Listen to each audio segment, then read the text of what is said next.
Welcome to Fables of Our Deconstruction, a podcast where we examine our systems of faith and culture together as we grow as people. I'm your host, Dylan. If you like what you hear, check me out at patreon.com/Dylan.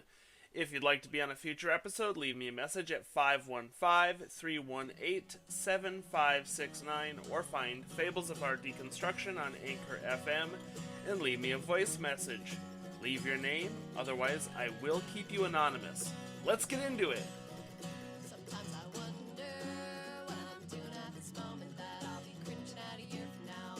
When I think about it, like getting tattooed, or something less permanent, like the color of my shoes, or the people I've been hanging with, and I might never get over it. I'll just get so much better at living with my shit, and we don't forget anything. We just lose the ability to access it in our brains. Things at Fables are growing.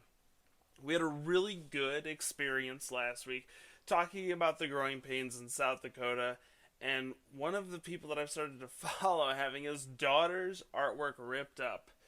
Man, what a mess. If you're new from then, hey, hello.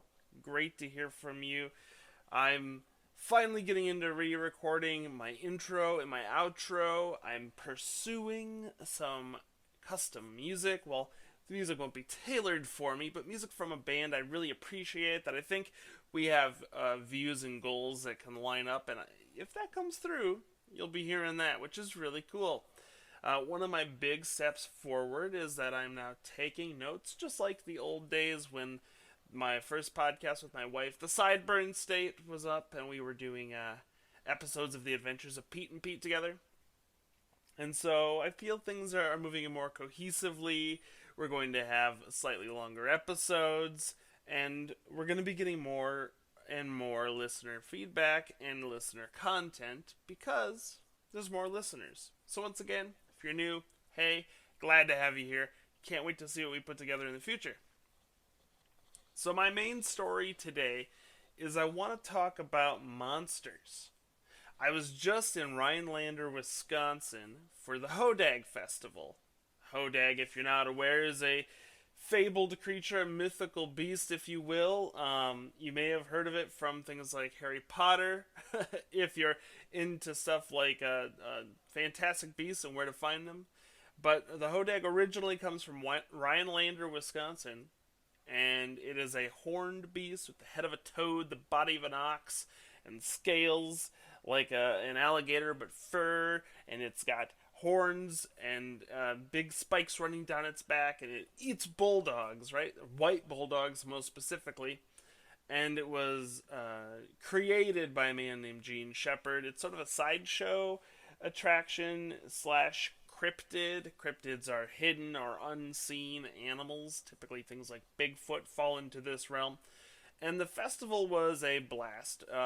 It was clearly still growing. It's in its second year, but there was this warmth, this coming together of everybody celebrating this silly lizard-esque creature that supposedly stalks the North Woods of Wisconsin. But that leaves me asking the question, well, what the hell do I believe? You know? Most people, I would say, are happy to say that the Hodag is a hoax, right? And I really enjoy that about the Hodag. It doesn't make it necessarily my favorite monster. There's so many to pick from, right? But what I love is, with practically everyone agreeing that this is fabricated and made up, there's less room for people to, talk about the things that they've seen, the things that they've experienced, the things that they know are true. And I'm not trying to take away from any of your personal experiences. A lot of what gets wrapped up in cryptids and monsters and things of the paranormal get to be very personal, anecdotal experiences. Sometimes these are things we experience while in hallucinatory states or having a psychedelic experience. And so who am I to say that those aren't meaningful for you? But I really like the realm of a hoax because we're all just here to have fun. And one of the things that I've realized at these festivals is, regardless of your level of belief, there's something for everybody with these creatures. So many monsters like the Hodag are wild looking and have wild stories behind them, and that allows us as people to have a little bit more wiggle room with our identities. If we feel weird or outsidered, we can latch onto them and carry them as a flag to represent ourselves. And it's very obvious that the LGBTQ community has begun to celebrate monsters like the Mothman or even things from film like the Babadook. And sometimes it's incidental that they get wrapped up together, but it's always beneficial to the people involved as far as I can see it. So it's like, well, who am I to say this isn't real while I'm at a festival, right? I drew a picture of the damn thing, so I better be excited about it, and I definitely am. But I'm not inclined to believe there is a Hodag in the woods. I'm also not inclined to believe that the Mothman is exactly this moth creature that I'm illustrating and that we're celebrating, right? I'm willing to go out and say the people who experience the core experiences, those who were there in the beginning in the 60s in Point Pleasant for the Mothman experiences, experienced something. But I can't tell you what it is. And it needs to live in the realm of I don't know. And I find that fascinating. One of the reasons I'm bringing this up today is because in the recent past we had the United States Congress discuss unidentified aerial phenomena.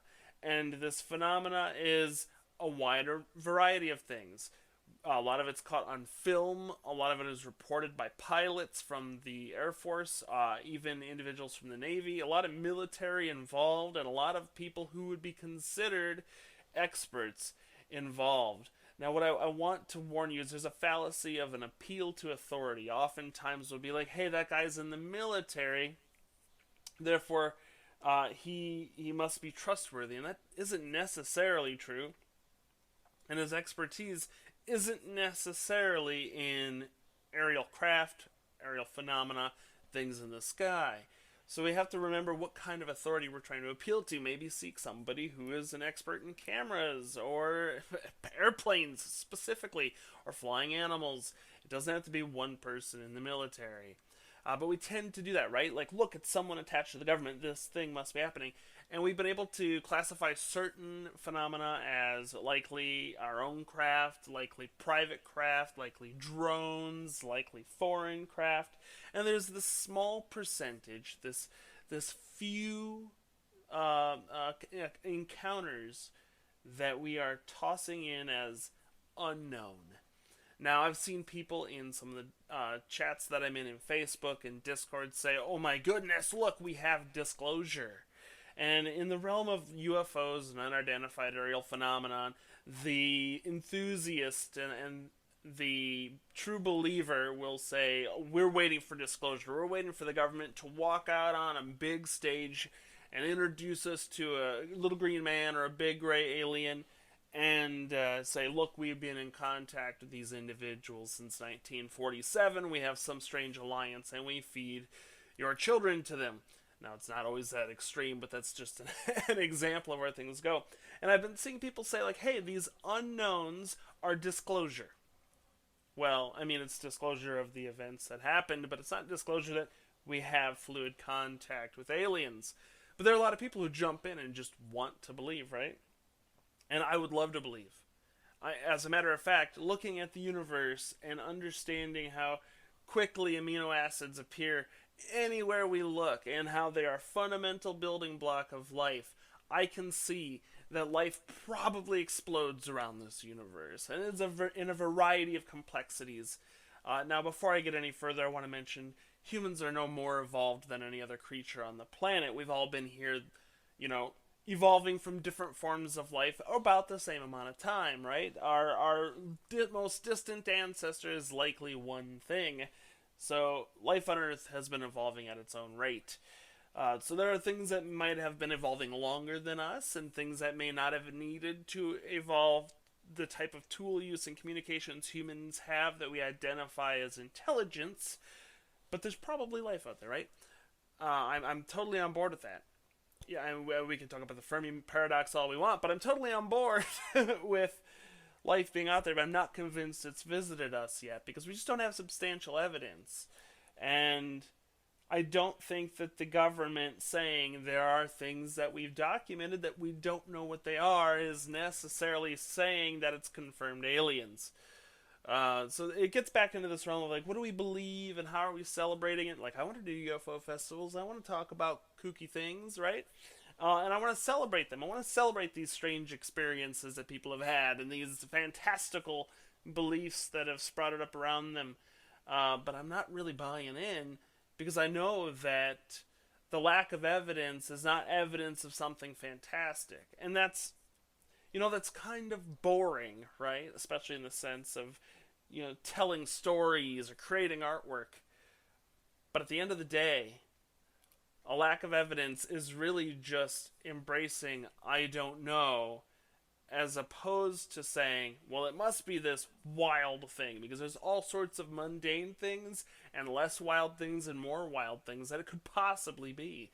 And our best answer is I don't know. So I try to keep that mindset when I'm at a Monster Festival. I've got Mothman and Van Meter Visitor coming up this summer.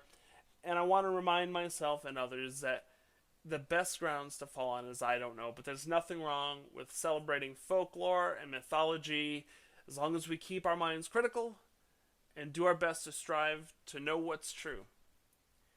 I think that's sort of a healthy place to live in, right? Now, one of the things I really want to celebrate today is that I've got some anonymous feedback emailed to me. I haven't really thrown my email out there. I'm a little worried my inbox might get filled with spam, but I will tell you right now, my email is thedylanjacobson@gmail.com. TheDylanJacobson@gmail.com. If you want to stay super anonymous and not get your voice involved, you can send me an email over there.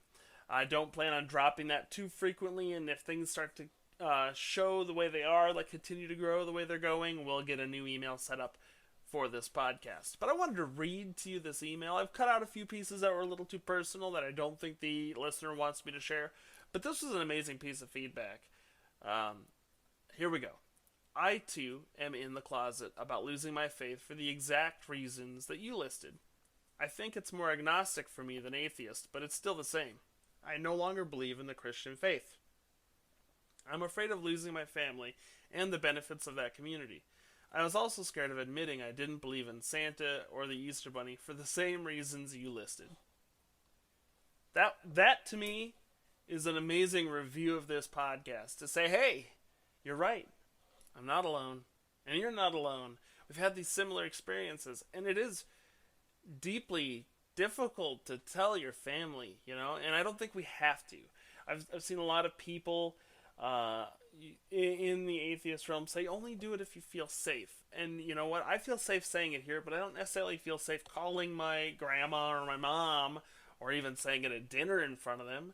But I feel safe here. If they come seek it out, then they came into my territory, they listened to my content, and they heard what I had to say. I'm not encroaching on them. I'm not going into their home or out to some restaurant for dinner and spoiling the dinner with it, right? And if they want to talk about it after understanding it, then they can. I think that's helpful. So I really appreciate your feedback. Thank you so much. If you want to leave a review, that would be great. That right there would be an amazing review. And what that tells me is that what I'm doing is starting to matter. As an illustrator, I can often feel like what I'm doing isn't mattering. I throw my artwork out into the world, and I didn't hashtag it right, or I didn't say the right words so no one saw it, or it was posted at the wrong time. And I got to remind myself that that's not a commentary on the quality of my work. I draw every day. It's going to continue to improve. And I should be the ultimate judge of what I create. But it's so wonderful to hear from any of you that this is moving things forward for you, or helping you, or letting you consider things. And that is amazing. So thank you so much.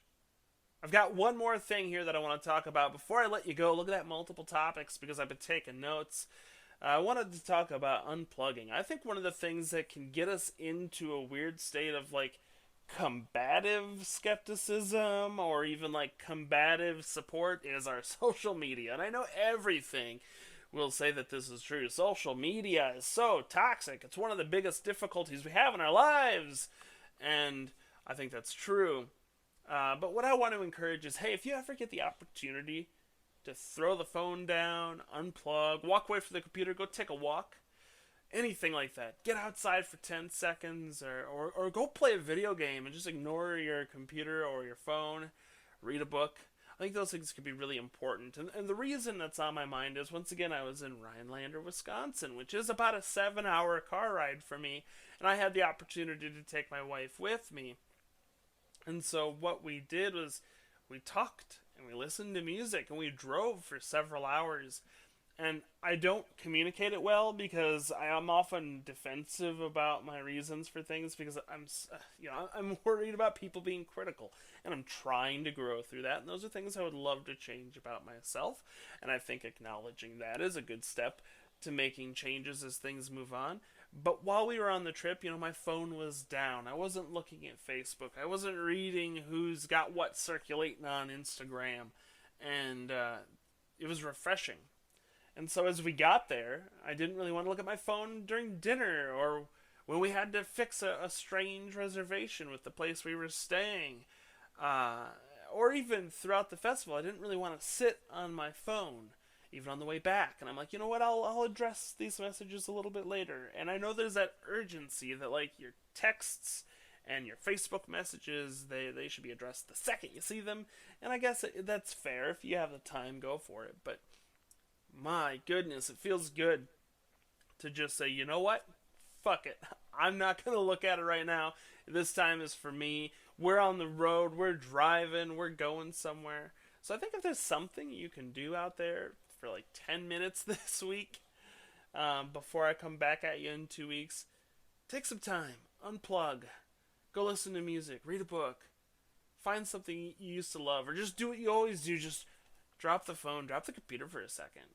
And tell me how that felt, because for me it felt fantastic. And I find that being in the car helps, traveling helps, and I noticed that I have a hard time wanting to get back into the world of social media, even like getting back on my Twitch once I come back to the real world. But I think that's good. It's healthy to break away. And I find myself feeling more creative and rejuvenated. So if you're feeling any stress, especially with the news about the state of the world the way it is these days, unplug for a minute. I think it'll help. This has been Fables of Our Deconstruction. Fables of Our Deconstruction is created by me, Dylan Jacobson. Please like and review Fables wherever you get your podcasts. And join my community, the Brimstone Order, at patreon.com/Dylan. That's DYLAN. Also, huge shout out and thanks to Apes of the State for their song Moments a Year From Now, our new intro and outro music. And remember, you're never alone. We're in this together.